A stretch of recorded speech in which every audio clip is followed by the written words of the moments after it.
Who did this to you? His voice didn't rise. It didn't need to. Every man in that room stopped breathing. She tried to pull her sleeve down. She tried to smile.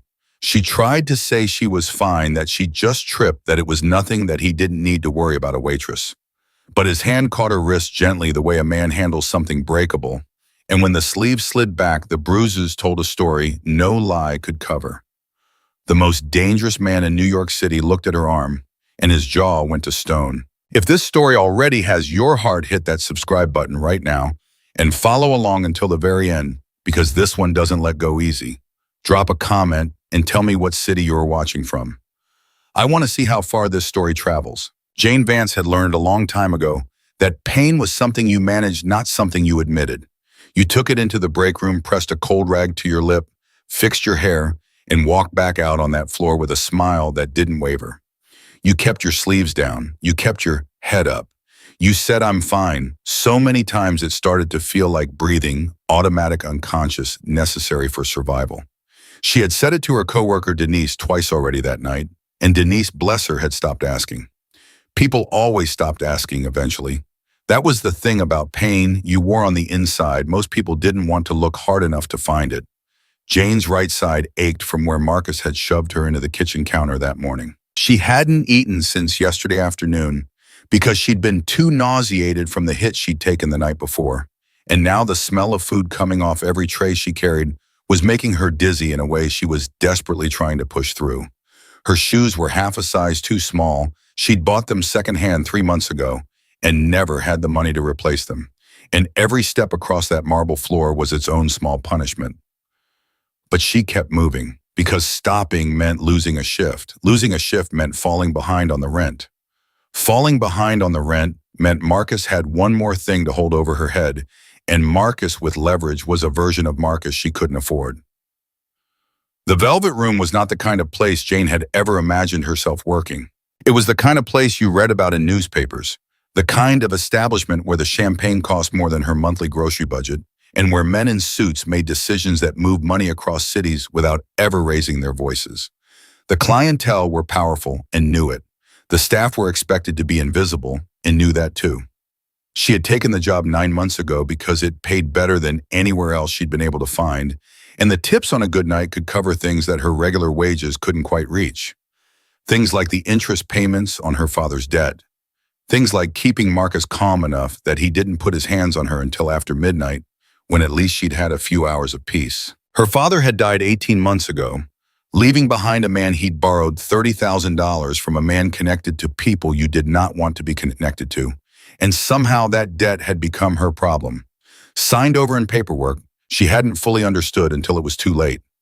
Marcus had positioned himself early on as a man who could help her handle it. He'd been charming at first, the way dangerous things often are. By the time she understood what he really was, she was already in too deep to see a way out. "Jane," Denise appeared at her elbow, voice low. "They need someone on table 1. Jane looked toward the back of the room, toward the private corner, sectioned off from the rest of the floor by an invisible but universally understood boundary. Every member of the staff knew about table 1. Nobody ever volunteered for it. "I've got 4 tables already," Jane said. "I know, but Carla called out sick and Renata's already over there dealing with a problem at 2. You're the only one." Denise looked at her with something that was half apology, half warning. "It's Moretti." The name landed the way it always did in this building, quietly and with weight. Lorenzo Moretti had been coming to the Velvet Room for 3 years. Jane had never served him directly. She'd seen him, everyone had seen him sitting in that corner with the kind of stillness that made a room rearrange itself around him. He was not a large man in the way that Marcus was large. Marcus was big the way blunt objects were big. Lorenzo Moretti was something else entirely. He was the kind of man who didn't need to raise his voice or his fists because the entire architecture of every room he walked into already knew to behave. He was also, by every account Jane had ever heard, absolutely ruthless. "I can't," she started. "You can," Denise said firmly and pressed the order pad into her hand. "Just keep it professional. Don't look him in the eyes too long. Don't ask questions. Just take the order and keep the glasses filled and you'll be fine." Jane took the pad. She told herself it was just a table. Just 4 men in suits who wanted whiskey and privacy. She had handled difficult tables before. She'd handled men who grabbed her wrist or tried to look down the collar of her uniform shirt. She could handle this. She straightened her spine, tucked the pain in her side into a small, locked box in the back of her mind, and walked across that marble floor. There were 4 of them. 2 men she didn't recognize sat with their backs to the wall, the kind of men who carried their alertness like a profession. Beside them was a heavy-set man with a thick gold watch and a way of taking up space that suggested he'd been doing it comfortably his entire life. And at the center of the table, with his jacket folded over the back of his chair and his sleeves rolled to the forearm, was Lorenzo Moretti. He was looking at his phone when she arrived. He didn't look up. "Good evening," Jane said, and her voice came out steady, which she counted as a victory. "Can I start you gentlemen with something to drink?" The man with the gold watch looked her over in a way that was familiar and unpleasant. One of the men against the wall said something in Italian that made the other one almost smile.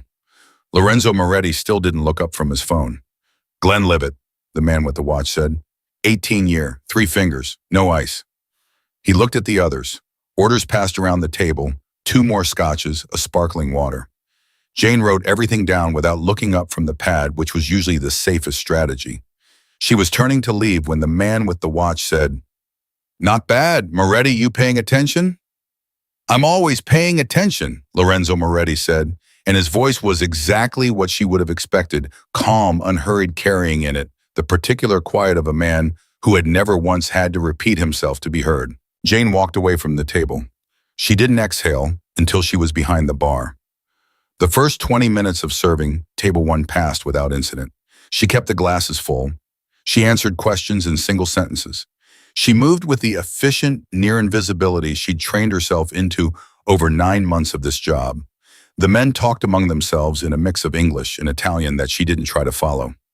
Lorenzo Moretti spoke rarely, but when he did, the other 3 leaned slightly forward in a way that was probably unconscious but unmistakable. She was managing. She was going to get through this. And then her phone buzzed in her apron pocket. She knew without looking that it was Marcus. She knew because her stomach dropped the same way it always did, that immediate cold recognition, like a body learning a reflex it never wanted. She didn't reach for the phone. Reaching for the phone on the floor was a violation that could cost her the shift. But she could feel it buzzing and buzzing and buzzing, and the anxiety started climbing up through her chest in a way that made that ache in her side suddenly sharper, and the room suddenly warmer, and her vision suddenly not quite right. Don't, she told herself, not here, not now. She picked up a tray of fresh drinks, table 1's second round, and started back across the floor. Her ears were ringing slightly. She'd been dizzy on and off since that morning, and she'd been ignoring it with everything she had. But the warm air in the room and the lack of food and the buzzing phone and the fear that Marcus was outside right now, or calling the club, or doing something she would have to explain away. Later, it all arrived at once, crashing together in the center of her chest. She felt her knees start to go.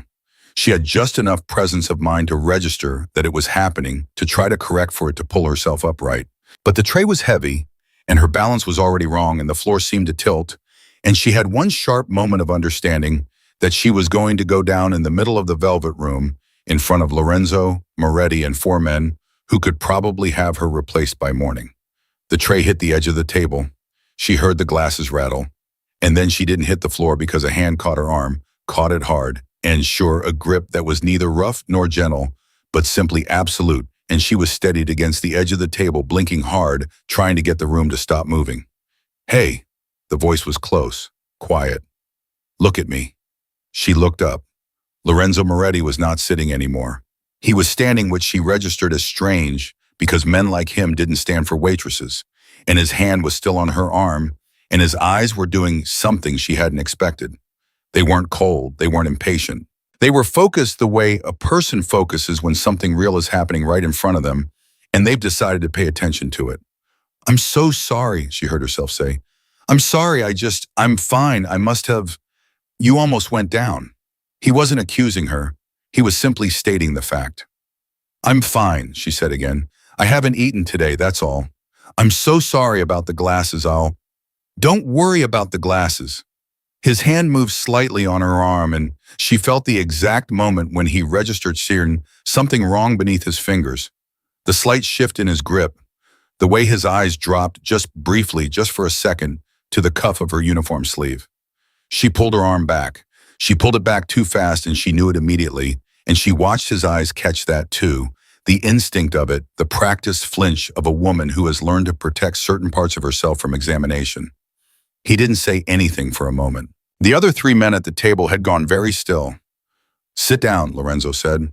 "I can't sit down. I'm working. I really am fine." I said sit down. Not loud, not angry, but something in it that closed off all the exits. One of his men moved without being asked, pulling a chair from the nearest empty table. And because her legs were still not quite reliable, and because something in his voice had removed the option of arguing, Jane sat. He crouched down in front of her, which was also strange, a man like that crouching, and looked at her with that same focused attention. "When did you last eat?" "Yesterday afternoon." "What happened this morning?" She opened her mouth to say nothing, and the word didn't come.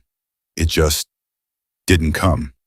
"Pull your sleeve up," he said. "Sir, I really think you should pull it up, or I'll ask you to do it again, and the third time I won't ask." Her fingers went to her sleeve with the slow, reluctant movement of someone who has run out of choices. She pushed the fabric up to the elbow. The bruises were 4 days old, which meant they had moved through their worst colors and settled into that mottled greenish purple that was in some ways harder to look at than fresh ones. Her forearm showed 3 distinct marks, which did wide flat marks, the kind that came from a grip. There was a longer, thinner bruise along the inside of the elbow that she had been telling herself was from the doorframe, though she knew perfectly well it wasn't. Lorenzo Moretti looked at her arm for a long moment. He didn't touch it again. He didn't need to. "Who did this to you?" The question came out low and even and completely without theater, the way some of the worst things are said, not with a shout, but with a quiet that has weight behind it. "I fell," Jane said. Her voice was automatic. He looked up from her arm to her face. "Try again. It's personal. It's not something that—" "I'm going to ask you one more time," Lorenzo Moretti said, and the man with the gold watch at the table shifted in his chair in a way that seemed involuntary, like even he felt the temperature in the air change. "Who did this to you?" Jane's throat closed. She had told this lie so many times. She had told it to Denise, to her landlord, to the woman at the pharmacy who had looked at her face with that particular careful blankness that meant she knew and wasn't going to push. She had told it to herself every morning in the mirror, and she could feel it sitting on her tongue right now, ready to come out, ready to do what it always did. But something about the way he was looking at her, not with pity, not with disgust, but with a kind of level and relentless attention that felt different from anything she'd experienced in a very long time, made the lie feel like something she physically couldn't produce. "His name is Marcus," she said, and then she clamped her lips together like she could take it back. Lorenzo Moretti nodded once slowly. He stood up from the crouch, straightening to his full height, and turned to look at one of the men against the wall. The quieter one, the one who'd been watching the room all evening, with the professional thoroughness of someone who was paid to notice things. "Find out who Marcus is," he said. "Yes, sir." "Tonight." The man was already reaching for his phone. "Wait." Jane pushed herself up from the chair, and her legs held this time, though barely. "Wait, you can't, please don't do that, please. You don't understand. This isn't— I have a situation. It's complicated. Marcus has connections, and if someone comes asking questions, it's only going to make things worse," Lorenzo Moretti said. He turned back to look at her. "You think it gets worse than this? You don't know Marcus." "No," he agreed. "Not yet." The 2 words sat in the air between them. Jane felt something move through her that wasn't quite fear and wasn't quite relief. Something that was the particular sensation of a situation shifting underneath you, of the ground you've been standing on, rearranging it without your permission. "I need to finish my shift," she said. Her voice came out smaller than she intended. "You need to eat something." He said it the way a man says things when he has already moved past the part where the other person has input. He looked past her toward the bar and raised 2 fingers. By the time Jane had processed what was happening, someone was bringing a plate of bread and a bowl of soup from somewhere she couldn't identify, setting it on the table beside her, with the quiet efficiency of a staff that understood immediately that this was not a request to be evaluated. "I'm not a charity case," Jane said. "Nobody said you were. You don't need to do this." "I know." He said it simply, without any of the self-consciousness A different kind of man would have added. He just said it the way you say the sky is blue is a fact, not an argument. Eat, Lorenzo Moretti said. Then we're going to talk. Jane sat back down. Her hands were shaking slightly when she reached for the spoon, and she hated the visibility of it. But the soup was warm, and she was hungrier than she'd allowed herself to acknowledge. And for one suspended moment in the middle of the velvet room, she let herself have something without calculating what it was going to cost her. He sat back down across from her, not at his own table, but at the small empty table where she'd been placed, and he folded his hands on the surface and watched her eat with the patient attention of a man who had nowhere else to be and had decided for reasons she couldn't yet understand that this mattered. The man with the gold watch exchanged a look with the man against the wall. Neither of them said a word. How long? Lorenzo asked after a few minutes. She didn't pretend she didn't understand the question. Almost 2 years. Something moved across his face, brief, controlled, gone. How long had he had you working here? She looked up from the soup. How did you? He placed you here, didn't he? The job wasn't your idea. It wasn't a question. She set the spoon down. He said it was a good opportunity. It is for him. Good place to keep track of someone. Good place to make sure you don't go anywhere. Lorenzo's voice was still quiet, but something underneath it had gone very cold. And the debt. Whose name is the debt in? Jane stared at him. How do you know about the debt? I don't, he said. But you just told me there is one. He tilted his head slightly. Whose name is it in? My father's. But when he passed, Marcus arranged to have it transferred. I didn't fully understand what I was signing when she stopped. Heard herself. Felt the familiar humiliation of it, of how clearly she had been maneuvered, how neatly the trap had been designed, how long she'd been telling herself it was complicated when the truth was much simpler than that. Someone had made a plan and she had walked straight into it. Lorenzo Moretti looked at her for a moment without speaking. What's his last name? He said finally. Marcus. Reyes, she said. Marcus Reyes. The man against the wall typed something into his phone. Jane wrapped her hands around the bowl of soup for warmth she didn't actually need because the room wasn't cold. What are you going to do, she asked. I'm going to handle it, Lorenzo said. That's not, I didn't ask you to. I'm not asking you to. I know. You don't have any reason to. I know that too. She looked at him, at the absolute stillness of his face, at the calm that didn't come from detachment, but from something that looked, if she was being honest with herself, a great deal like certainty. Why, she said. He was quiet for a moment. Not the quiet of a man who didn't have an answer. The quiet of a man deciding how much of one to give. Because someone should have, he said. It was the simplest thing anyone had said to her in 2 years, and she felt it land somewhere in her chest in a way she wasn't prepared for and couldn't immediately explain. She didn't say anything. She looked back down at the soup. He let her eat. When she'd finished, he stood, and she stood too, automatically reaching for the tray she'd dropped. Leave that, he said, and something in the way he said it, not unkind, just absolute, made her hands stop. Denise will cover your tables. You're done for the night. I need the tips. I can't just. He reached into his jacket and set $300 on the table in front of her, cash folded once. Consider it handled. Jane looked at the money. She looked up at him. I don't want your money. Then give it back to me when you're able to, he said. I'm not concerned about it. She didn't reach for it immediately. She looked at his face for a long moment, looking for the angle, because there was always an angle she had learned it the hard way, and the pattern of her life had taught her thoroughly that when something that looked like help appeared, the price tag was only ever hidden, not absent. But his face didn't give her an angle. It gave her nothing she recognized as calculation. What it gave her instead was a patience that seemed to have no particular agenda behind it, and an attention that asked nothing from her while it remained. She picked up the money. Good, Lorenzo said. He turned back to his men, and the conversation at table one resumed in the low, private tones of men who had other business to attend to. Jane stood there for one more second, the cash folded in her hand, the soup warming her from the inside, and the name Marcus Reyes sitting in the air somewhere between her and a man she did not understand. Her phone buzzed again in her apron pocket. She reached for it this time. The message from Marcus was 9 words long. Where are you? I'm outside. You better answer me. Jane looked at the screen. She looked at the door. She looked back at table 1 where Lorenzo Moretti had already turned his attention elsewhere, speaking quietly to the man with the gold watch. His hands still folded, his voice still unhurried. She typed back to Marcus, "Still working. Don't come in." His response came in under 30 seconds. "You don't tell me what to do." She put the phone back in her pocket. Her hands were steady, which surprised her. She thought about the way Lorenzo Moretti had said, "I'm going to handle it." She thought about the way the man against the wall had reached for his phone at a single look. She thought about the particular texture of that quiet, the quiet of a room that already knew what kind of man it was dealing with. She thought for the first time in almost 2 years that something was moving, that something in the shape of her situation had shifted without her pushing it, without her asking for it, in a direction she couldn't yet see the end of.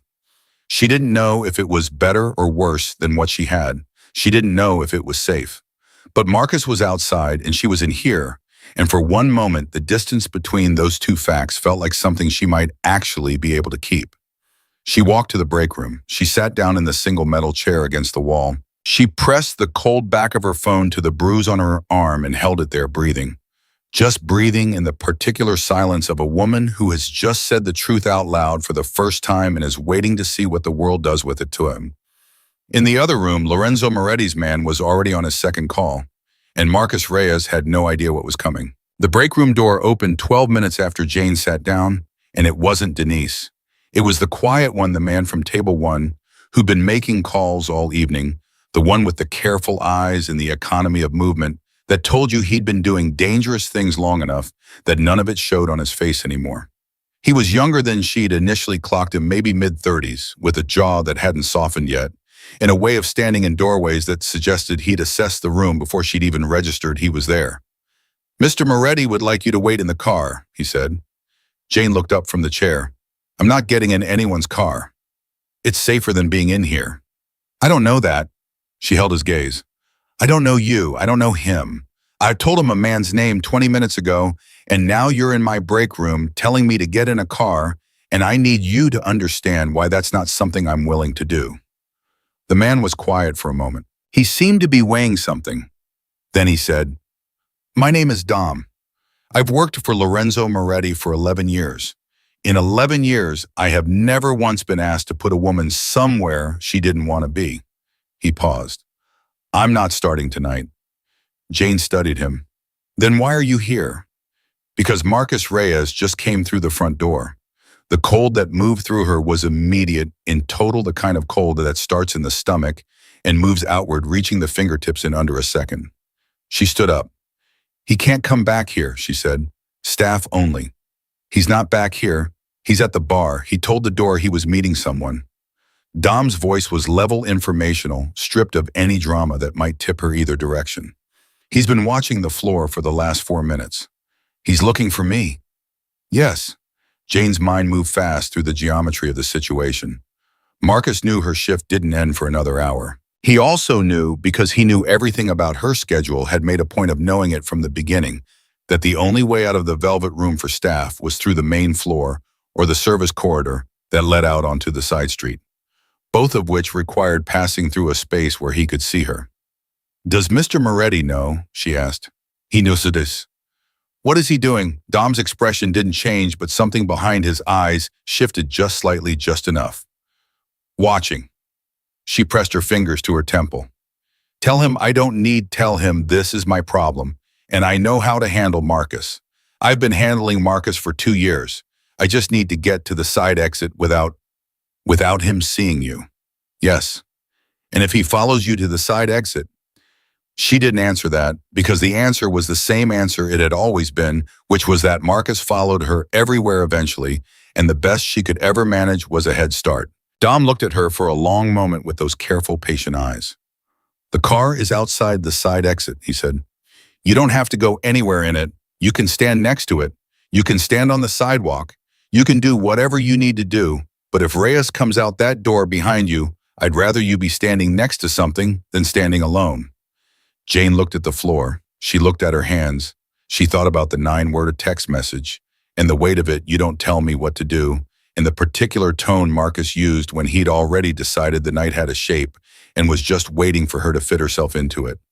"Okay," she said. Dom nodded once and stepped back from the doorway. They moved through the service corridor quickly, and Jane kept her breathing even and her eyes forward, and she thought about nothing except the door at the end of the hall and the air on the other side of it. She had learned to travel this way in segments, one fixed point at a time, because the whole picture was always too large to carry. The side exit opened onto a narrow street that ran alongside the building, and the car was there, a dark sedan idling with the patient hum of something that had been running a while and expected to keep running. The driver didn't look at her. The night air hit her face and she exhaled. "I need my bag," she said. "My bag is in the break room locker." "I'll have someone bring it out," Dom said. He was already on his phone. "My keys are in it." "I know." She stood on the sidewalk with her arms crossed, not from cold, but from habit, from the particular posture she adopted when she needed to hold herself together from the outside in. The city moved around them, traffic 2 blocks over the low thrum of the club's bass line through the building's wall, a couple arguing somewhere above them on a fire escape, the ordinary noise of a night that didn't know or care what was happening in the street below. "How much do you know," she asked Dom, "about my situation?" "Enough," he said, "meaning Mr. Moretti filled you in. Meaning I found out what I needed to in the last 20 minutes. He glanced at her. "Marcus Reyes works for the Russo organization, junior-level muscle collections enforcement for small debts. Your father borrowed from a Russo-adjacent lender, and the debt was moved to Reyes's name when your father died, which is not standard practice, and suggests the paperwork was arranged rather than legitimate." Jane stared at him. "You found all that out in 20 minutes. 18, Dom said without any particular pride in it. "The debt's been paid down to about 11,000 of TVs. You've been paying $600 a month for 14 months. The specificity of it hit her somewhere she hadn't expected. Hearing it laid out like that in numbers and months, in a clean accounting of what her life had cost her, felt different from living it. Living it, each payment was just survival. Laid out like this, it looked like what it was, a system designed to drain her slowly enough that she never had grounds to call it theft. "He'll never let it reach zero," she said. It wasn't a question. She'd understood that for a while now. "No," Dom said. "He won't." The side door of the club owned, and one of the bartenders, she didn't know his name, only his face, came out with her bag and handed it over without a word. She took it, dug out her keys, held them in her hand. "Thank you," she said to Dom, to the general situation, to no one in particular. Dom's phone buzzed. He looked at the screen, and something in his jaw tightened in a way that was almost imperceptible, but that Jane caught because she'd spent 2 years reading men's faces for exactly this kind of signal. "What?" she said. "Reyes just went into the service corridor." Her stomach dropped. "He knows the layout, apparently. He came in the back way once to bring me lunch when we were first together. I showed him the corridor." She heard herself say it and felt the particular shame of it, the way the small, innocent gestures of a relationship you'd trusted got turned into weapons later, and you couldn't even be angry about it without also being angry at yourself for the original trust. Dom was already speaking into the phone in a low, rapid voice. She caught fragments. "Corridor. Yes, don't let him reach the exit. Keep it quiet." And then he lowered the phone and looked at her with that same steadiness. "He won't make it to this door," he said. "How are you going to—" "It's handled." She opened her mouth and closed it again. Because that phrase, "it's handled," was starting to take on a specific meaning in the context of this evening, and she wasn't sure whether she was grateful for it or terrified by what it implied. She found out 40 seconds later when the side door opened again and Marcus was there. Not because Dom's people had failed, but because Marcus had cut back through the main floor and come out the building's fire exit at his far end of the street, which meant he'd been moving with a purpose and a floor plan he knew better than she'd realized, and he'd come around the corner on foot in time to see her standing next to the car with her bag in her hand and Dom 6 feet away with a phone in his. Marcus stopped walking. He looked at Dom, he looked at the car, he looked at Jane. "There you are," he said. His voice was the voice she'd been hearing in her head all evening, low, even with that particular sweetness underneath the surface that was always the first warning. The sweet tone meant he'd already decided what the night looked like. The sweetness meant she was already behind. "Marcus," she said. I've been looking for you. He didn't move closer yet, but his eyes moved to Dom with an assessment that was quick and thorough and settled into something that wasn't quite recognition, but was close to it. Who's this? He works here, Jane said. He's wearing a suit that doesn't come with this job. Marcus smiled. It didn't reach anything above his mouth. You a friend of Jane's? Dom said nothing, which was Jane understood immediately its own kind of answer. Jane. Marcus looked back at her and the sweetness dropped one register. Come on, let's go home. I'm not. She stopped. Reset.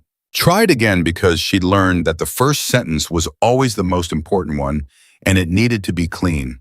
I'm not ready to leave yet. I came all the way down here. I didn't ask you to. The smile went away entirely. You didn't answer my texts. I was working. You're done working. He took one step forward. Get your bag and let's go. She said she's not ready. Dom's voice was quiet, completely, utterly quiet. The kind of quiet that has the same effect as a very loud sound. Marcus looked at him, really looked at him, this time the way men look at each other when they're trying to establish something quickly. This isn't your business. It is now, Dom said, a beat of silence that had the density of something much longer. Jane, Marcus said. His voice had dropped all the way now, stripped of the sweetness, entirely sitting in that flat register she knew was the last stop before he stopped bothering with words. I'm going to ask you one more time. And then a sound, the side door of the building opening again unhurried with the particular quiet of someone who doesn't need to announce themselves because their presence is already its own announcement. Lorenzo Moretti stepped out. He was holding nothing. His jacket was back on buttoned once. He looked at Dom. First got whatever information he needed in approximately half a second, and then he turned his gaze to Marcus. Marcus Reyes, he said. Marcus went very still, not the stillness of composure. The stillness of a man who has just heard his name in a context he didn't expect from a voice attached to a face he recognizes and whose body has responded before his brain had the chance to approve it. Mr. Moretti, Marcus said, and his voice was completely different. All of it, the sweetness, the flatness, the authority he carried like a second skin gone. What was left was careful and small and trying very hard not to show that it was scared. You know who I am, Lorenzo said, not a question. Yes, sir. Good. Lorenzo looked at him for a moment the way you'd look at something you've picked up to a chameleon before deciding what to do with it. Then you understand that when I'm standing on a street with someone, that person is under my protection. The word protection landed in the air between all four of them with a weight that was entirely out of proportion to its syllable count. Marcus's jaw moved. Jane and I are together. We have a... You have a what? Lorenzo said. Marcus stopped. Go ahead, Lorenzo said. You have a what? The silence stretched. Marcus looked at Jane not with the anger she expected, but with something that was almost worse, the look of a man reassessing, recalculating running numbers on a situation that had changed variables on him. She'd seen that look before. It meant he wasn't done. It meant he was just repositioning. We have an arrangement, Marcus said finally. The arrangement is over, Lorenzo said. The debt is cleared, as of tonight. Jane turned to look at him. What? The 11,000? He didn't look at her when he said it, kept his eyes on Marcus. It's been handled. You can't just, Marcus started. I didn't ask for your opinion on what I can do. Lorenzo took one step forward, just one unhurried, and Marcus held his ground physically, but something behind his eyes retreated entirely. You've been collecting from her for 14 months on a debt that was never legally transferred. You've been keeping her inside a situation through intimidation and physical violence. And you've been doing it under the impression that nobody with any authority was paying attention. I don't know what she told you, but she didn't tell me anything I couldn't verify, Lorenzo said. I have men who verify things quickly. It's a gift. Marcus looked at Jane again, and this time the calculation was fully visible. The question of whether she'd talked, how much, to whom, what exactly was on the table.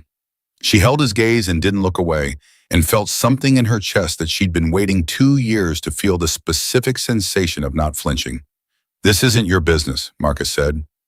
His voice had found some of its steadiness again, which meant he'd found something to hold on to, some thread of logic or leverage he thought he could pull. The Russo family is aware, Lorenzo said, that one of their junior collectors has been running a personal operation using their name as cover. They're not pleased about it. He let that settle. Anthony Russo and I had a conversation earlier this evening. He sends his regards. The color left Marcus's face in a way that was not subtle. Jane watched it happen. Watched the architecture of everything. Marcus Reyes had built his confidence on the organization behind him, the name he'd been borrowing, the assumption that he was untouchable because of who he worked for, collapsed in the space of one sentence. "You called Anthony Russo," Marcus said. The steadiness was completely gone now. "I had dinner with Anthony Russo 6 weeks ago," Lorenzo said. "Calling him takes considerably less effort than that." Marcus looked at Jane one more time. Something moved through his face, anger, yes, but underneath it, something rawer, something she might have felt sorry for in a different version of her life. Then his expression closed and he took a step back and then another, and Dom shifted his weight in a way that was slight but absolute, and Marcus stopped moving backward and simply stood there, contained. "I want the money I'm owed," Marcus said. The last reach, the last thing he had. "You'll receive what's legitimate," Lorenzo said. "Your people will contact my people. Nothing changes hands through you directly." He paused. "And you will not contact Jane Vance again. You will not go to her apartment. You will not come to her workplace. You will not send messages. This is not a negotiation and it is not a request." Marcus stood there for 3 seconds that felt much longer. Then he turned and walked up the street without another word, and the sound of his footsteps disappeared around the corner, and the night filled back in around the space he'd occupied. Jane realized she was holding her breath. She let it out slowly. "You called Anthony Russo," she said. Her voice came out almost steady. "Earlier this evening," Lorenzo confirmed and finally looked at her. "After Dom's first call.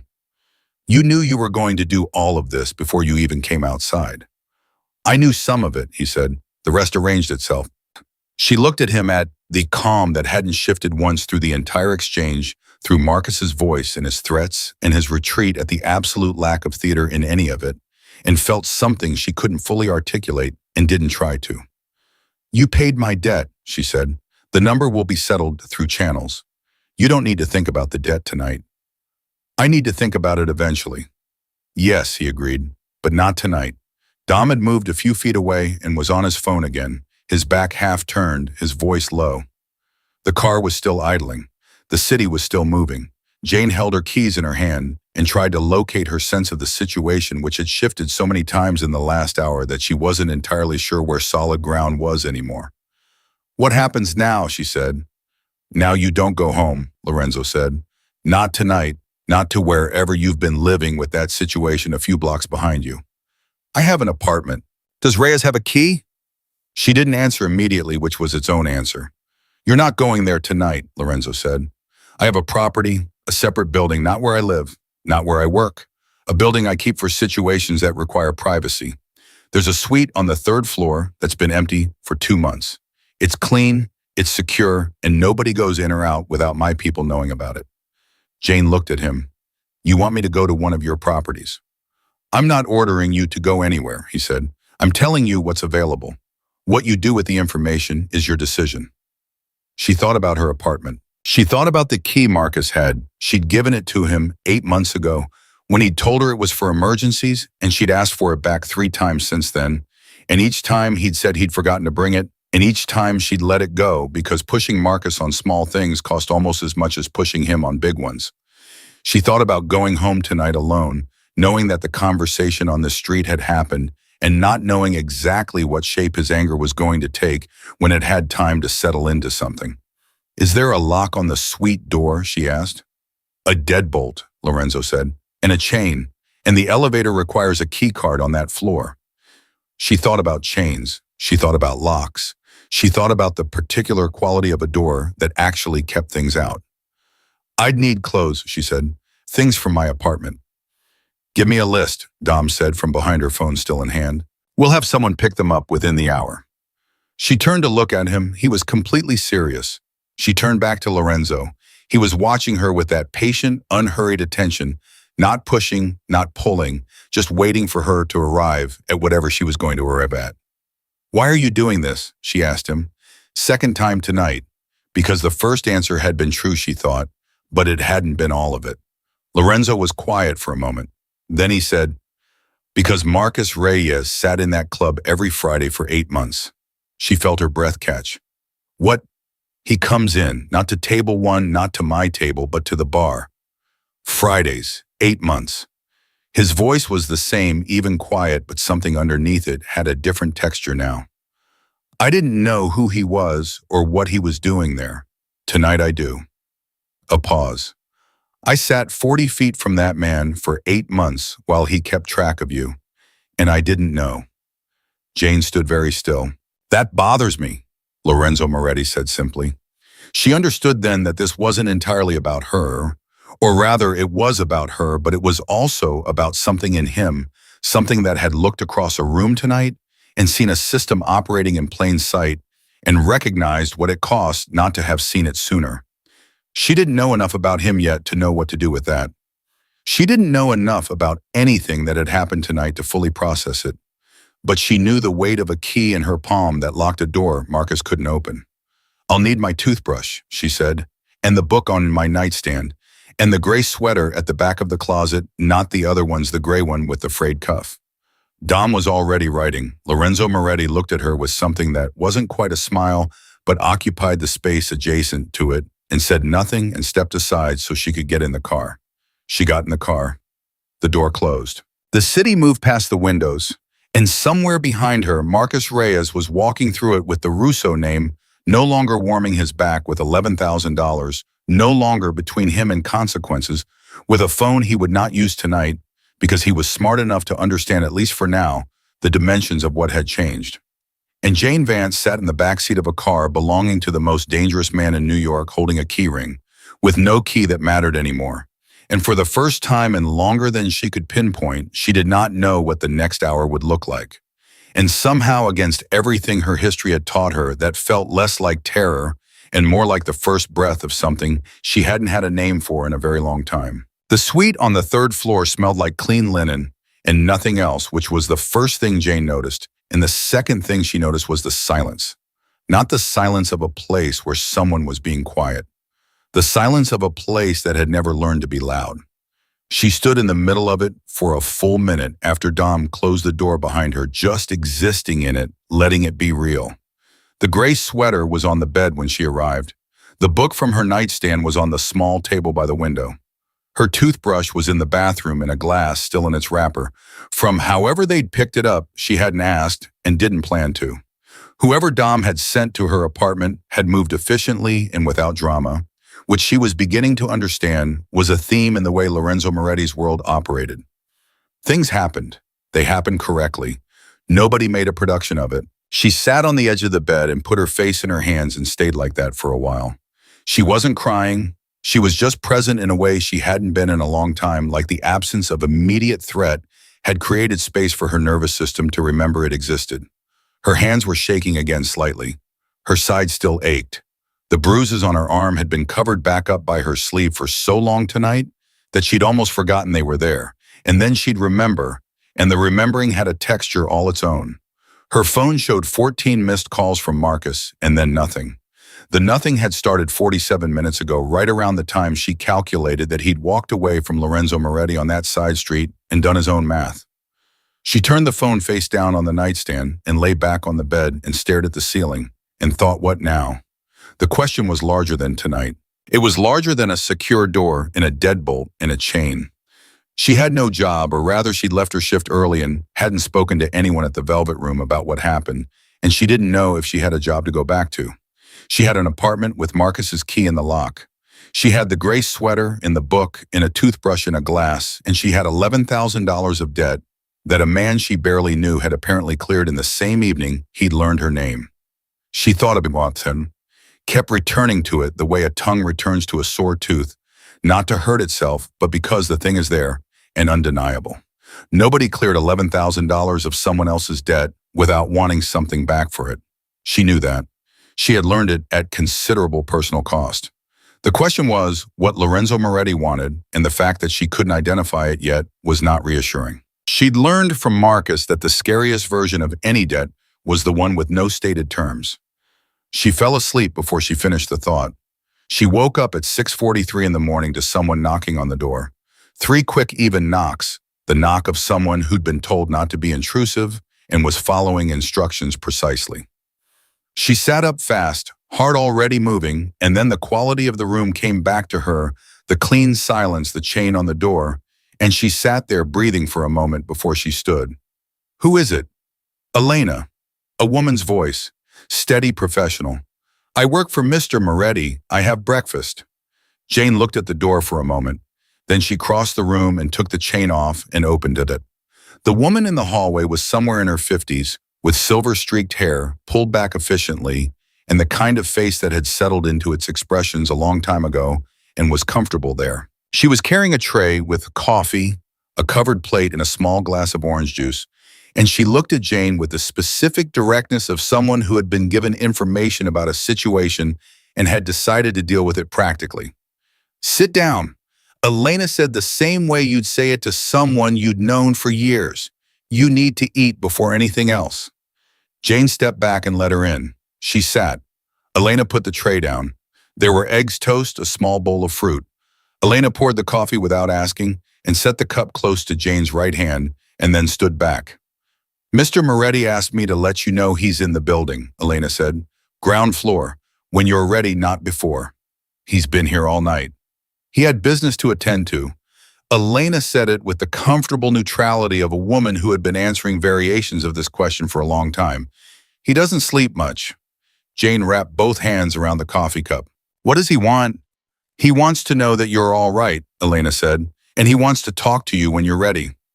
A pause. "Those are two separate things. The first one doesn't require you to do anything." Jane looked at her. "How long have you worked for him?" 14 years. "Is he a good man?" Elena was quiet for a moment, not avoiding the question Jane sensed, but treating it with the seriousness it deserved. "He's a complicated man," she said finally.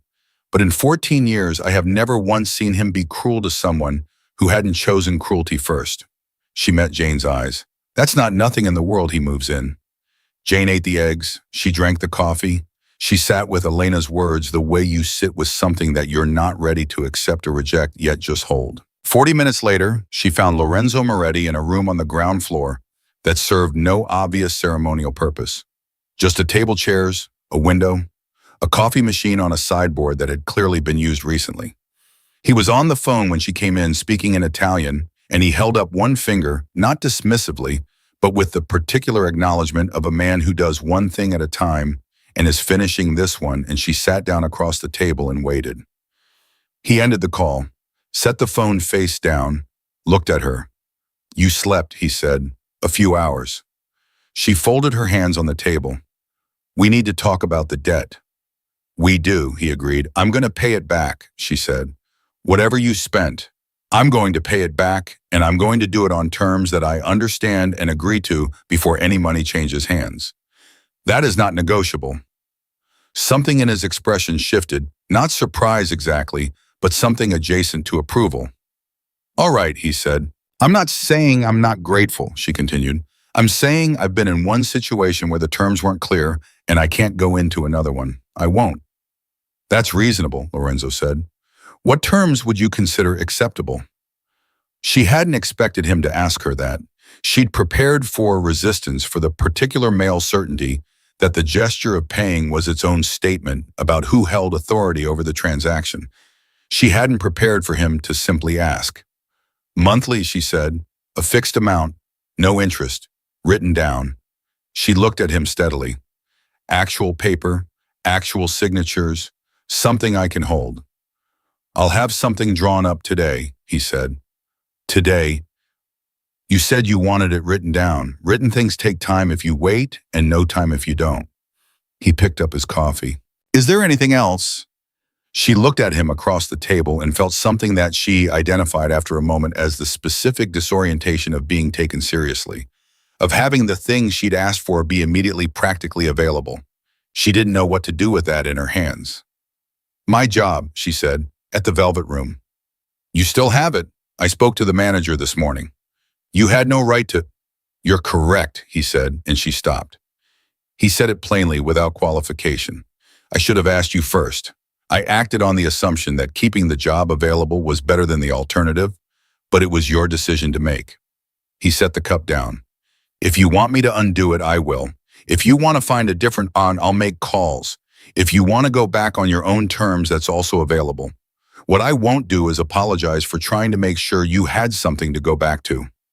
Jane sat with that for a moment. The apology inside the non-apology. The acknowledgement inside the action.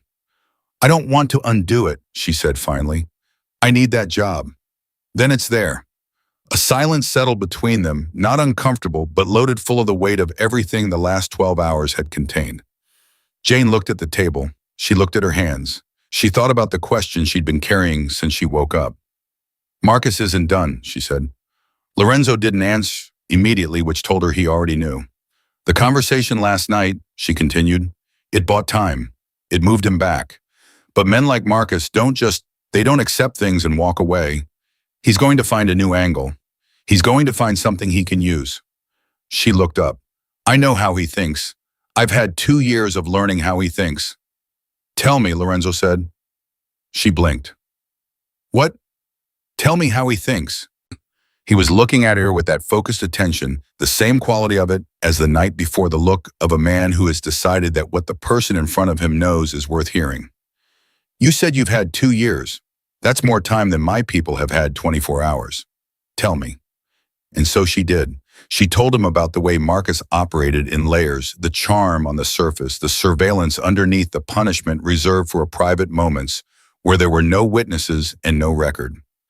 She told him about how Marcus kept favors and information as currency, about the way he maintained relationships with building managers and bartenders and delivery drivers, about the small web of eyes he'd built around her life over 2 years, that she'd only gradually understood was a system and not a coincidence.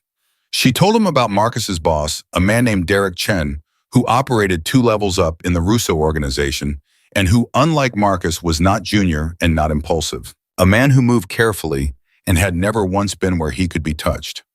Lorenzo listened to all of it without interrupting. When she finished, he was quiet for a moment, and then he said, Derek Chen. You know him? I know of him, Lorenzo said. He's careful. He's the reason Marcus could do what he did for as long as he did it, Jane said. Marcus borrowed Chen's cover, used it to make himself look larger than he was. If Chen decides Marcus is a liability, if last night gets back to Chen in a way that reflects badly. It already has, Lorenzo said. She stared at him. Derek Chen called me this morning, Lorenzo said, at 5:45. He wanted to make sure there were no misunderstandings about his organization's position regarding your situation. He paused. He was very clear that Marcus Reyes had been operating outside his authority. He was very clear that the debt transfer was not sanctioned and that Reyes used the Russo name without permission. Chen threw him under the bus, Jane said slowly. Efficiently and completely, Lorenzo confirmed. Marcus Reyes has no organization behind him anymore. As of this morning, he's freelance. For one moment, this felt like relief, clean, simple, the resolution of the immediate geometry. And then Jane's mind moved one step further and landed on something colder. A man with nothing behind him and nothing to lose, she said. Lorenzo looked at her. Yes. That's more dangerous. Yes. She pressed her fingers flat on the table. So we've taken away the one thing that was also in a way keeping him managed. The rules he had to follow because of Chen. The lines he couldn't cross. She could hear herself thinking out loud and didn't stop it because he was listening and because it needed to be said. Without the organization, there are no lines. Which is why, Lorenzo said, you're not going back to your apartment. I can't live in your building. I'm not asking you to live here indefinitely. I'm asking you to stay until this is resolved. And when is it resolved? When Marcus Reyes understands completely and permanently that the cost of coming near you exceeds anything he might gain from it. His voice was even, factual, the tone of a man describing a plan that already existed, not one being constructed in the moment. What does that look like? Jane asked. What does that actually mean the way you mean it? Lorenzo looked at her for a long moment. It means a conversation, he said, a direct one, on terms he can't misinterpret. And if he doesn't listen, men like Marcus always listen, he said, when the right person is speaking. She understood what he wasn't saying. She understood the landscape of it, what the right person speaking looked like in the world Lorenzo Moretti operated in. She'd lived adjacent to that world for 2 years through Marcus, and she was not naive about what it contained. She sat with it the way she sat with the rest of it without flinching, because flinching didn't change anything, and she'd stopped being able to afford flinching a long time ago. I need to know something, she said. Ask it. The way you're handling this, the calls, the debt, the suite upstairs, Derek Chen at 5:45 in the morning. She kept her eyes on his. This isn't what you do for strangers. This isn't what anyone does for strangers. Lorenzo said nothing. So what is it, she said. What am I to you, because I need to understand the shape of this before I go further inside it. He was quiet for long enough that she started to think he wasn't going to answer. Then he leaned back slightly in his chair and looked at her with something that was more unguarded than anything she'd seen from him, yet not a lot, not dramatically, but enough that she noticed it. My mother, he said, worked 3 jobs for 11 years after my father left. She worked them in this city, in neighborhoods that had people in them, exactly like Marcus Reyes. And she did it without anyone. He stopped, started again. Nobody ever asked her who hurt her. Nobody ever stood up, not once, in 11 years. He looked at the table briefly, then back at her. I've been thinking about that for 30 years. The room was very quiet. That's not an agenda, he said. It's not a debt I'm collecting on. It's the reason I couldn't sit at that table last night and watch you pull your sleeve down and say nothing. He met her eyes. That's what you asked me. That's the answer. Jane held the answer, held it carefully the way you hold things that are fragile, not because they're weak, but because they're real, and real things break if you're careless with them. Okay, she said. Her voice was quiet but steady. Okay, he said. Her phone face down on the table where she'd put it when she sat down lit up. She saw it from the corner of her eye, the screen brightening, which meant a notification, and then staying bright, which meant multiple ones arriving fast. She reached for it. The messages were not from Marcus. They were from Danae's 5 in rapid succession, the kind of messages that come from a person who is either very excited or very alarmed and doesn't have time to decide which. Jane read the first one and felt the temperature of the room change. Jane, call me. Something happened at your apartment. She read the second one. Someone broke in. Your neighbor called the building manager. Jane, please call me. The third one, they're saying he was there for 2 hours. Your neighbor heard things. Call me, Bum. The fourth one was a photograph. The apartment door, her apartment door, open at an angle that a door only reaches when the lock has been forced, the frame split at the bolt. The fifth message was 3 words. He left something. Jane's hands had gone still on the phone, not shaking past shaking into that specific stillness that comes on the other side of fear when the fear has been replaced by something older and quieter and more resolved. She turned the phone around and placed it face up on the table in front of Lorenzo Moretti. He looked at the screen. He looked at the photograph. He looked at the 3 words. His face did not change in any way that was dramatic or visible, but his hand moved to the phone on his own side of the table and picked it up, and when Dom answered on the first ring, Lorenzo said simply and without any particular heat, find him. He said it the way a man says something he means completely, has thought through entirely, and intends to follow through on without modification or delay. And Dom, who had been with Lorenzo Moretti for 11 years and knew the difference between the sentences that were negotiable and the ones that were not, said, yes, sir, and the call ended. Jane sat across the table from a man who had grown up watching his mother carry things alone in a city that hadn't asked who hurt her. And she thought about the apartment door in the photograph, the split frame, the forced lock, the 2 hours her neighbor had heard, and she understood that the situation had passed, the point where terms and papers and careful arrangements were the primary geometry. Marcus had made a move, not a smart one, the move of a man who had lost his cover and his structure and his leverage in a single night and had responded by doing the only thing he knew how to do, which was remind someone that he could reach them. But the thing about a move like that, Jane understood this with the clarity of a woman who had spent 2 years being underestimated, is that it also tells the other side exactly where you are. And Lorenzo Moretti had 11 years of men who moved toward exactly that kind of signal.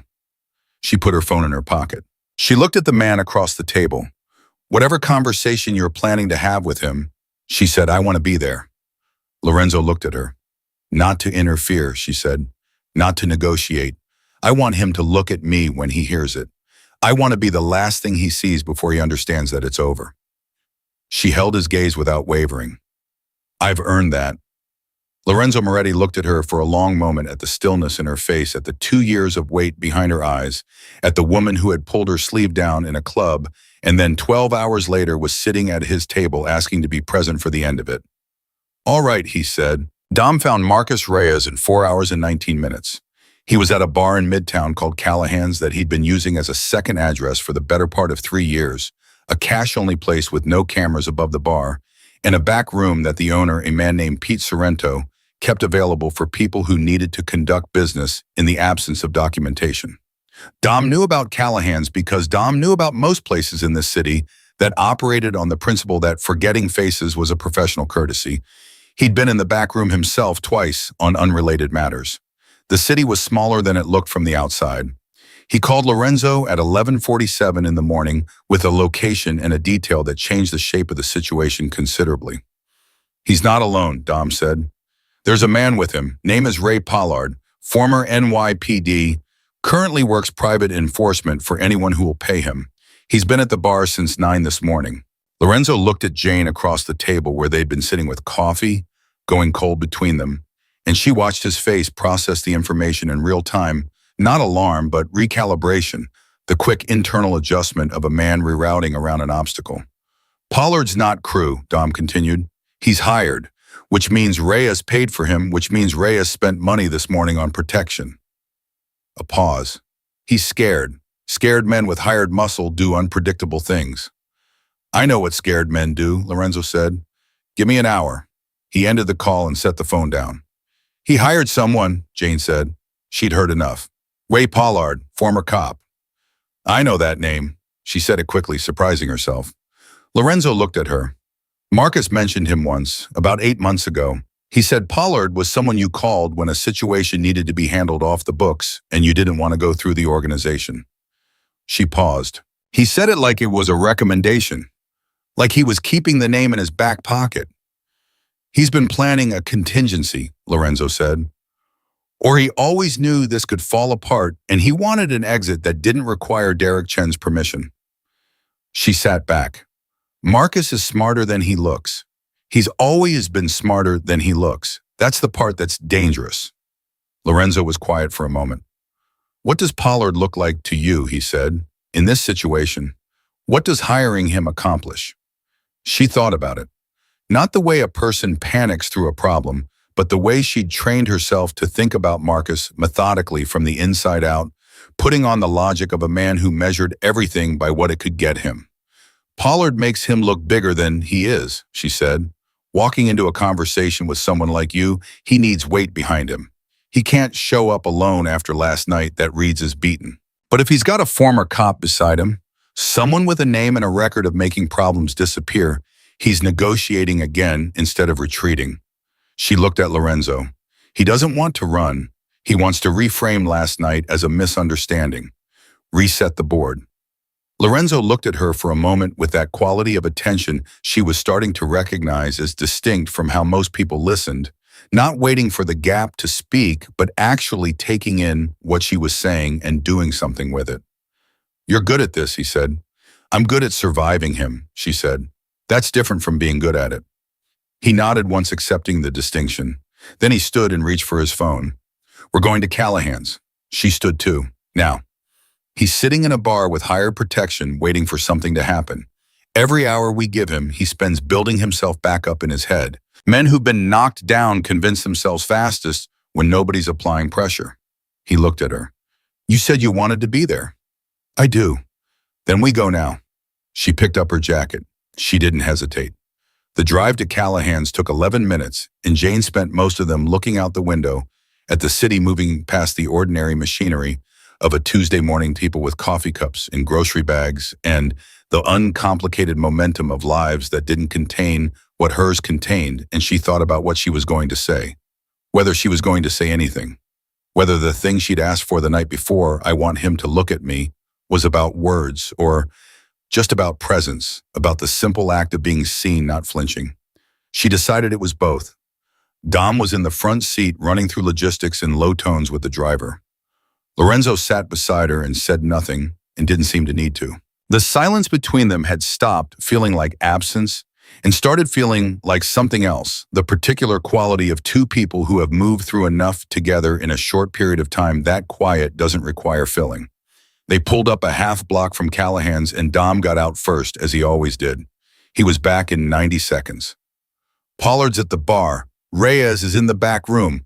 Sorrento knows we're here. He's staying out of it. Good, Lorenzo said and got out of the car. Jane got out behind him. The air was sharp and the street was ordinary, and she put one foot in front of the other and felt somewhere in the center of her chest the specific gravity of a moment that has been 2 years in arriving. The inside of Callahan's was the kind of place that had given up on good lighting at some point in the mid-90s and hadn't revisited the decision. Ray Pollard was exactly where Dom had said, a broad man in his late 40s with the particular posture of someone who'd spent 20 years being paid to take up space sitting at the bar with a glass of something clear and the expression of a man who got paid either way. He turned when they came in. He looked at Lorenzo. Something moved through his face that was professional and quick and ended in a complete stillness. Mr. Meridian, he said, not a greeting, just an acknowledgement. The acknowledgement of a man doing rapid math. Mr. Pollard, Lorenzo said. He didn't stop walking. He walked past the bar toward the back room with the unhurried certainty of a man who has never once in his life needed to knock, and Jane followed. And behind her, she heard Dom settle into a position near Pollard that was casual and total, and made it clear that the bar was handled. Marcus was sitting at a table in the back room with a phone in one hand and a drink in the other, and the look of a man who had spent the morning building himself back into someone capable of this conversation. He'd put on a different jacket, fresh shirt hair, done the full reconstruction of surface confidence that Jane had watched him perform 100 times.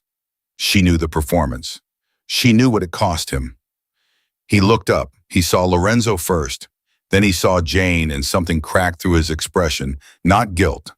Marcus didn't do guilt, but something rawer. The involuntary response of a man who had not expected the specific person he most needed to not see. You brought her, Marcus said. His voice came out almost level. She asked to come, Lorenzo said, and pulled out a chair and sat down across the table from him. Jane stayed standing. She'd decided that in the car. Marcus looked at her. Jane. She said nothing. Jane, whatever he's told you. She told me, Lorenzo said. I didn't tell her anything. She's been providing information all morning, actually. About you, about your methods, about Ray Pollard, and the way you make contingency plans. He folded his hands on the table. She knows you very well. Marcus absorbed that. She watched him absorb it, the adjustment, the recalibration. He looked at her differently after it. Not softer, more careful. So that's how it is, he said. That's how it is, Jane said. Her voice came out steady, completely, entirely steady. She hadn't been sure it would. You know who this man is, Marcus said. You know what he does. You think you're safer here than you were with me. Yes, she said. Jane, don't. She said it without heat, without the tremble that used to come into her voice when she tried to push back the one Marcus had learned to listen for because it told him she wasn't fully committed and could be walked back. The tremble wasn't there this time. You broke into my apartment this morning. I have a key. You forced the door, she said. My neighbor heard you. You were there for 2 hours. She held his eyes. What did you leave Marcus? His jaw moved. He didn't answer. It doesn't matter, she said. I want you to hear something. Are you listening to me? I'm listening, he said, and his voice had dropped, and she recognized that register. The quiet before things escalated, the signal she'd spent 2 years learning to manage carefully, and she felt it land, and she did not move. I'm not afraid of you today, she said. I want you to know that. Not because of him. She didn't gesture toward Lorenzo, just said it, but because I'm not. I looked at you on that street last night, and something changed, and I woke up this morning, and it was still changed, and I need you to understand that whatever you do from here, whatever angle you find, whatever you try, the thing that made it work is gone. You can't put me back in that place. I'm not there anymore. The room was completely quiet. Marcus looked at her for a long moment. She waited. She had done enough waiting to be very good at it. That's a brave speech, he said. His voice was soft. The softest register, the one she'd learned, was the most dangerous. Given where you are and what you don't know. What don't I know, she said. He looked at Lorenzo. Ask him about Teresa Moran. The name landed in the room and Lorenzo's face did something Jane had not seen it do in the 18 hours she'd known him. Not much, just a slight shift in the stillness, a single degree of change in the quality of his attention that she felt rather than saw. It was brief. It was controlled. And Marcus, who was watching for exactly that, caught it. Who is Teresa Moran? Jane said. Marcus leaned back in his chair with the careful movement of a man who has just played his only remaining card and is watching to see whether it was enough. Ask him, he said again. Jane looked at Lorenzo. His face had returned to its baseline, the absolute managed calm she'd cataloged in the last 18 hours and his default mode, Simon. But it hadn't been there for that single second, and she'd seen it, and she was not going to pretend otherwise. Lorenzo, she said. He looked at her. Teresa Moran was a woman I knew 6 years ago, he said. His voice was even. She was killed. It was attributed to a rival organization. He paused. It's never been fully resolved. She was protecting someone too, Marcus said, watching Jane. Isn't that right, Moretti? She got close to the wrong man and it ended wrong. You know what they say about the people in his orbit, the civilian ones, the ones he brings inside. Marcus, Lorenzo said, and the temperature of his voice dropped so precisely and completely that it was like a door closing. You've said the thing you wanted to say. It's been said. Now we're going to have a different conversation. I'm talking to Jane. You're done talking to Jane. Not loud, not aggressive. The absolute flat finality of it was worse than either would have been. Look at me. Marcus looked at him. Whatever he saw, he stopped talking. Jane stood very still. Teresa Moran was sitting in her chest now. The name, the shape of it, the question it opened, and she was doing the thing she did well, which was not letting what was unresolved on the inside show on the outside. She filed it. She held her position. You hired Ray Pollard, Lorenzo said, which tells me you wanted an audience or you wanted witnesses. You're not stupid enough to think one ex-cop changes the mathematics of this situation.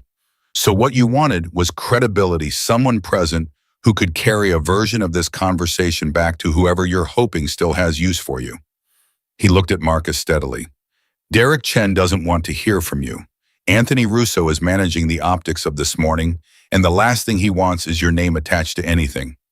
So who are you performing for? Marcus said nothing. There's no one, Lorenzo said.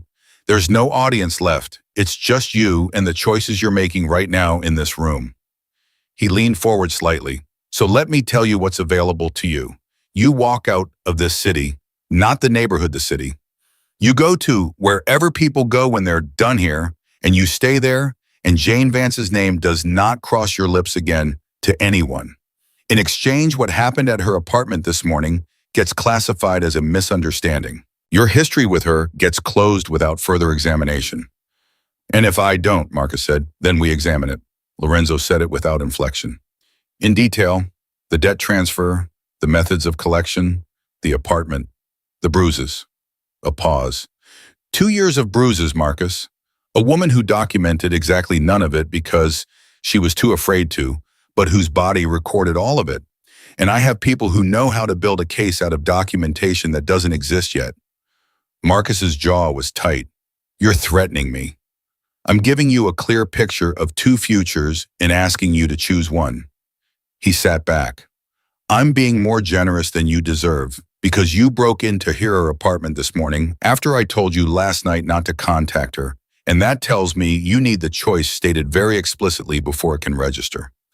The silence in the room had weight.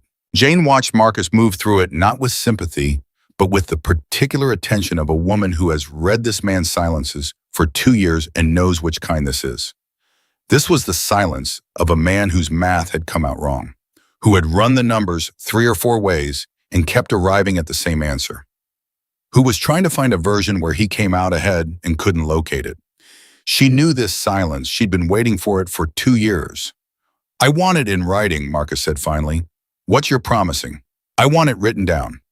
No, Lorenzo said. You don't get paper. Paper is for people who are parties to an agreement. You're receiving a condition. Those are different things. Marcus looked at the table. He looked at his drink. He looked up at Jane one more time, and she held his gaze and waited, and she watched him look for the thing that used to be there, the flicker, the uncertainty, the small retreat of a woman managing him and not find it. He looked away first. Fine, he said. The word came out flat and stripped of everything. Fine. Lorenzo stood. He didn't extend a hand. He straightened his jacket and looked at Marcus with the complete indifference of someone who has concluded a necessary task and is ready to move on to the rest of his day. Dom will follow up in 48 hours, he said, about your arrangements. He turned and walked out of the back room.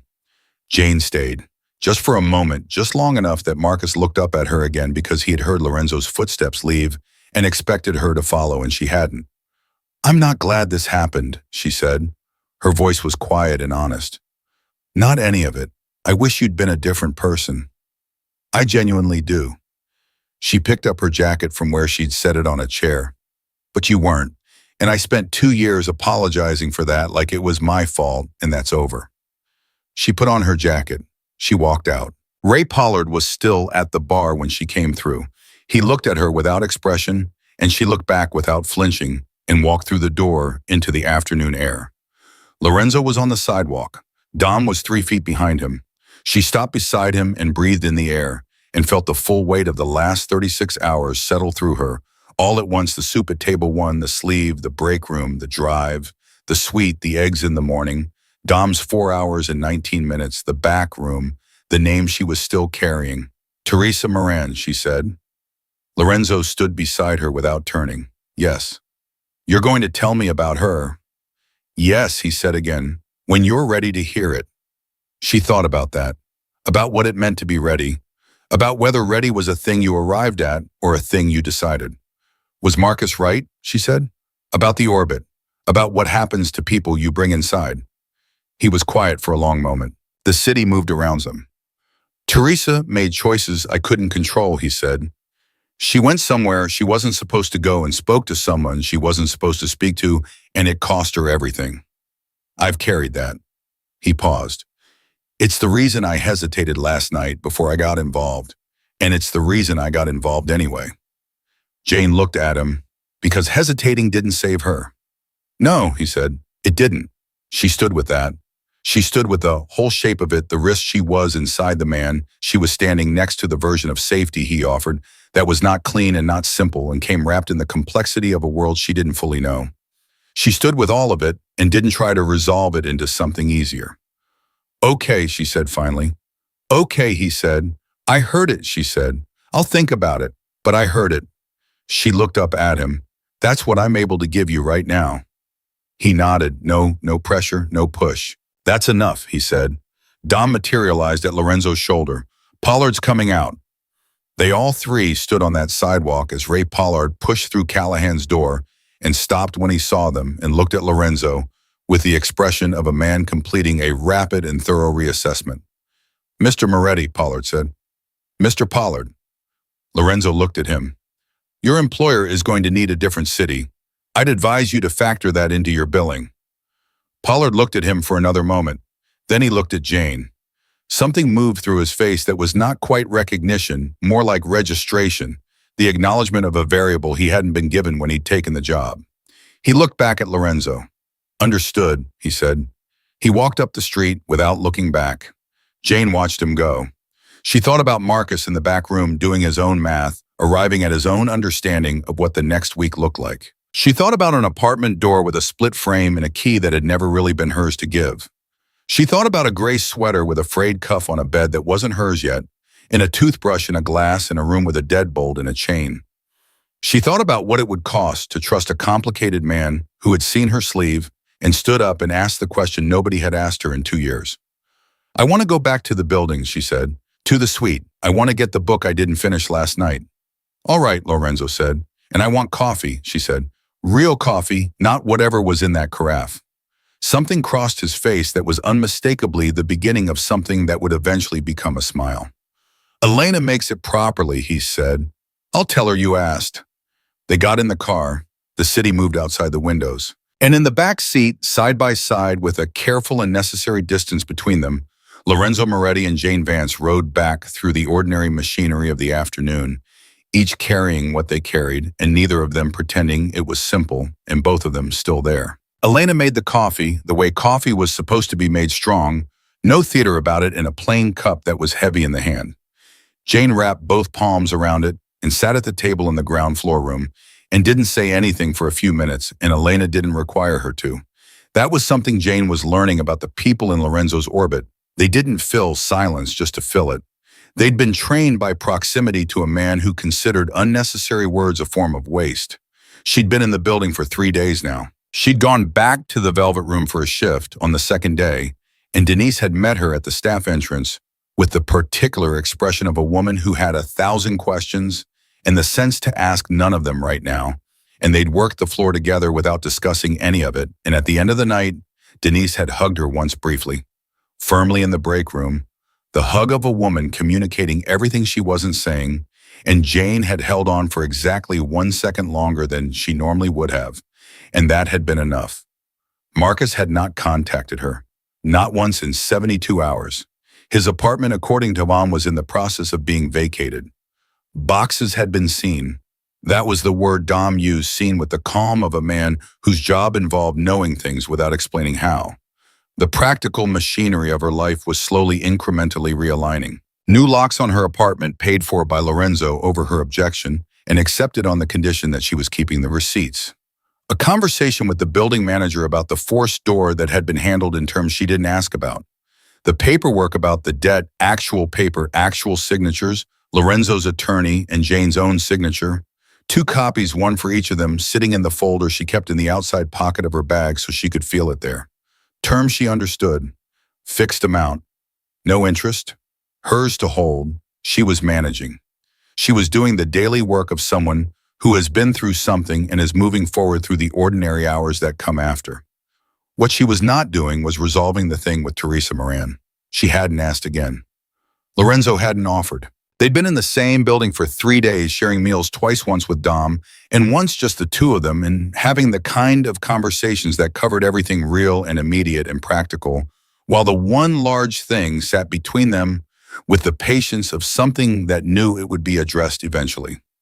She knew why she hadn't pushed. Because she was afraid the answer was going to change the calculation. Because Teresa Moran was the first piece of this whole situation that she didn't know how to fit, and the not knowing was one thing, but the knowing might be something she'd have to do something about, and she wasn't sure she was ready for the doing. She was still thinking about it when Lorenzo came into the room.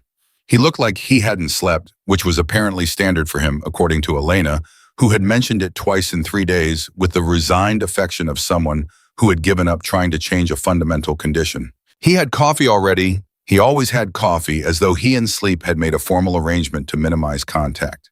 And coffee was the agreed-upon substitution. He sat down across from her. "Dom called this morning," he said. She straightened slightly. "Marcus? He's in Philadelphia as of last night." Lorenzo set his cup down. His contact there is a man named Byers who runs a small operation, nothing significant, nothing that would give him a platform to rebuild from in any direction that matters. He looked at her. He's not coming back. Jane sat with that, the factual, quiet certainty of it. "How do you know?" "Because the alternative costs him more than Philadelphia does." She nodded once. She believed it not because she was naive, but because she'd watched Lorenzo Moretti construct the architecture of that cost with her own eyes, and she understood what it looked like when a man like Marcus ran the numbers and accepted the result. "Okay," she said, "then I want to talk about Teresa." He didn't flinch, didn't look away. "I know. Today," she said, "I've been waiting 3 days and I'm done waiting." "You weren't waiting," he said. "You were deciding whether you wanted to know." She looked at him. "That's the same thing." "It's not," he said, "but it's close enough." He put both hands around his cup and looked at the table for a moment. Not avoidance, she'd learned to read the difference, just the brief internal gathering of a man who was about to say something true and was deciding how much of it to carry out into the open. Teresa Moran was 31 years old. I knew her for about 8 months. She worked in finance, completely legitimate, no connection to anything I was involved in. We met through a mutual contact at a dinner, and that was that. "You were together," Jane said, "for about 6 months of the 8. Yes. Did she know what you did?" "She knew enough," he said. More than I'd told her and less than she deserved to know. I was careful about what I shared, and I told myself that was protecting her. I understand now that it was protecting me. Jane was quiet. She let him continue at his own pace. There was a problem developing with an organization out of Chicago, a man named Carver, who believed I'd interfered in something of his, which I had but for reasons I considered legitimate, and he considered a declaration of war.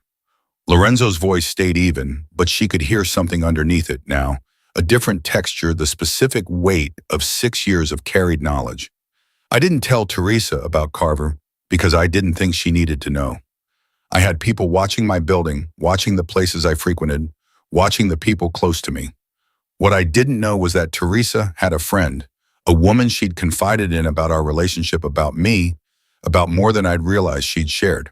And that friend had a boyfriend who owed money to Carver's people. Jane set down her cup. The friend told the boyfriend. The boyfriend told Carver's people where Teresa lived. It wasn't a targeted decision. It wasn't about Teresa specifically. It was a message. Carver wanted me to know that the people around me were reachable. He stopped. She was home alone. My people were covering the wrong locations because I hadn't told them to cover hers. A pause. Because I told myself I was protecting her. The room was very quiet. You were protecting yourself, Jane said. Not cruelly, just clearly. Yes, he said. I was protecting the version of my life where I could have something that existed outside the rest of it. Something that didn't have to be watched and managed and defended. And that desire, that one ordinary human desire, is what got her killed. Jane looked at him. At the lines of his face in the 6 years of that sentence sitting behind his eyes, in the particular stillness of a man who has learned to exist alongside something he can't fix. Marcus was right that you've been carrying it, she said. Yes. He was wrong about what it means. She said it carefully with the weight she intended. It doesn't mean everyone you protect ends up the same way. It means you made a mistake, a specific mistake with a specific cause, which I could make again, he said, a different version of it. Yes, she said, you could. She met his eyes. So could I. I could find another Marcus. I could miss the signs the same way I missed them before. I could walk into another 2 years of the same situation. She held his gaze. That's not a reason to walk away from everything that comes after. It's a reason to be honest about the risks and make a real decision instead of a fearful one. Lorenzo looked at her across the table with an expression she hadn't seen from him yet in 3 days. Something more open than the managed calm, something that had the quality of a man who has not been spoken to this way in a very long time and is not entirely sure what to do with it. I'm not Teresa, Jane said. I'm not a civilian who doesn't know what world you're in. I have been sitting at the edge of this world for 2 years through a man who used it badly, and I walked into that Callahan's back room with full knowledge of what I was walking into, and I said what I said to Marcus, and I meant it. She paused. I'm not asking you to protect me from your world. I'm asking you to stop protecting me from the information I need to make my own choices in it. The silence between them was different from the silences before. It had arrived somewhere. Lorenzo put down his coffee cup. He looked at her for a long moment. What choices are you making? He asked. I'm making the choice, she said, to not go back to my apartment. He was very still. Not permanently, she said. I'm not deciding anything permanently in a week, but I'm making the choice to not pretend the last 3 days were just logistics and paperwork, and that I'm going to walk out of here and back to my life as if this... She gestured not at the room, but at the space between them, the air that had contained all of it. As if this was just a transaction, a rescue, something I owe you for and can settle by paying back $11,000 in fixed monthly installments. It was never a transaction, he said. I know that now, she said. I knew it before I knew much else about you. She picked up her coffee and found it had gone cool without her noticing. I'm saying I don't want to leave just because it's the practical thing, just because it's the version that's easier to explain to myself. She looked at him. I'm staying because I want to. And I need you to know it's that and not the other thing, not fear, not debt, not gratitude. Because I've done the things that look like choices, but are actually fear for long enough that I know the difference. Lorenzo stood up from the table. Not abruptly, with that same unhurried certainty, like his body had decided something and was following through before his voice did. He walked around the table and stopped beside her, and she looked up at him from the chair, and he looked at her with all the complexity she'd cataloged in 3 days.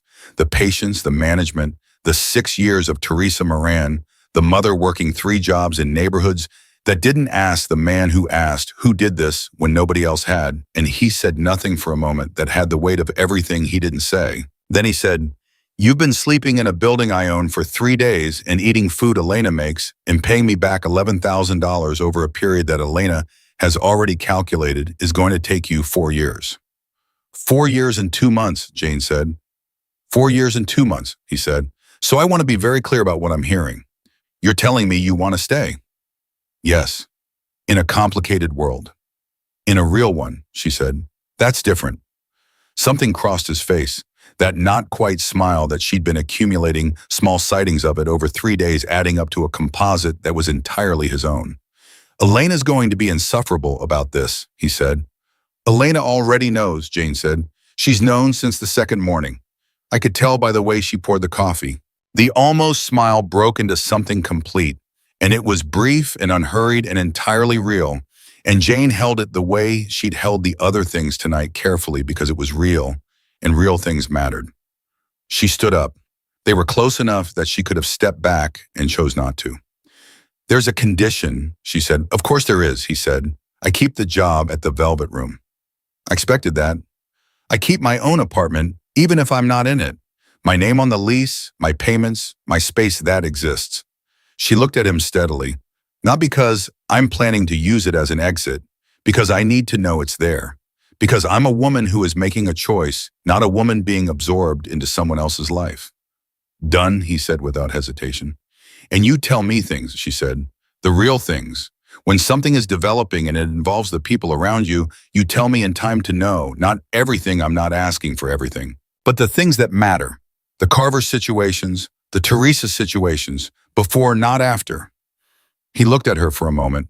She could see him measuring the weight of that, not resisting it, but understanding it fully, which was its own kind of gravity. That's harder than the apartment, he said. I know, she said. It's still the condition. A beat of silence. Then all right, he said, and it had the quality of something real, something that had been thought through and accepted rather than agreed to under pressure. Good, she said. She sat back down and picked up the cool coffee and drank it anyway, and he sat down across from her and picked up his own, and the room settled around them into the particular quiet of two people who have said the necessary things and are now simply in the same space together, which is its own kind of resolution. Dom knocked on the open door 20 minutes later. He looked at Lorenzo, and then at Jane, and then at Lorenzo again, and something very brief and very controlled moved through his face, the specific expression of a man who has been correct about something and is not going to comment on it. Buyers confirmed Reyes arrived last night, he said. Settled. Thank you, Dom, Lorenzo said. Dom looked at Jane. Ms. Vance? A nod, clean, respectful carrying in it, the accumulated acknowledgement of 3 days during which he'd watched her move through a situation most people wouldn't have handled with half her clarity. Thank you, Jane said. For Callahan's, for the 48 hours of calls before that, for telling me your name in the break room when you didn't have to. Dom was quiet for a moment. You're welcome, he said, and meant it, and left. Jane looked at the folder in her bag. She looked at the paper inside it, the terms she understood, the number that was hers to pay back the shape of a debt that was clean and honest and finite. She thought about her father who had borrowed $30,000 from the wrong people and left her holding it, and she thought about what he would have made of this week, of this room, of the man across the table. She thought he would have been terrified. She thought he also would have recognized the way people recognize things before they can articulate them, that this was different, that the man across from her was a different order of thing than the ones her father had been afraid of. She thought her father had spent his whole life afraid of the wrong things and loving the right ones and never quite reconciling the difference. She was going to try to do better. I want to go back to the Velvet Room tonight, she said, for the shift. I'll have Dom. I'll take the train, she said, the way I always have. She looked at him. I need to walk into that building on my own 2 feet and take a table and pour a drink and do the job. Not because I owe someone something, because it's mine. He looked at her for a moment and then nodded. All right, I'll be back by midnight. I know, he said, and the certainty in it, not possessive, not controlling, just the steady knowledge of a man who believed what she'd said and wasn't going to perform doubt about it, sat in the room like something warm and quietly solid. She finished the cold coffee. She stood up and picked up her bag and checked that the folder was where she'd put it. She looked at Lorenzo Moretti one more time, at the complicated reality of him, at the careful and flawed and profoundly real human being who had stood up from a table and crouched down to her eye level and asked the question, and she thought, this is what it looks like when something is true. Not easy, not clean, not free of history or cost, or the kind of risk that keeps you honest. Just true. I'll see you tonight, she said. Tonight, he said. She walked out of the building through the lobby, past the front door, and out into the afternoon, and the city received her the same way it always had, without ceremony, without commentary, with the indifferent, ordinary momentum of a place that had never once waited for anyone to be ready before moving on. But she was ready now. She knew the difference. Jane Vance walked toward the train with her bag on her shoulder and the paper in the folder, and 2 years of things she'd survived sitting quietly in her bones, and for the first time since her father died and left her holding a debt she hadn't made and a life she hadn't chosen. She was walking towards something instead of away from it, and that distinction, small as it sounded and enormous as it was entirely and completely her own.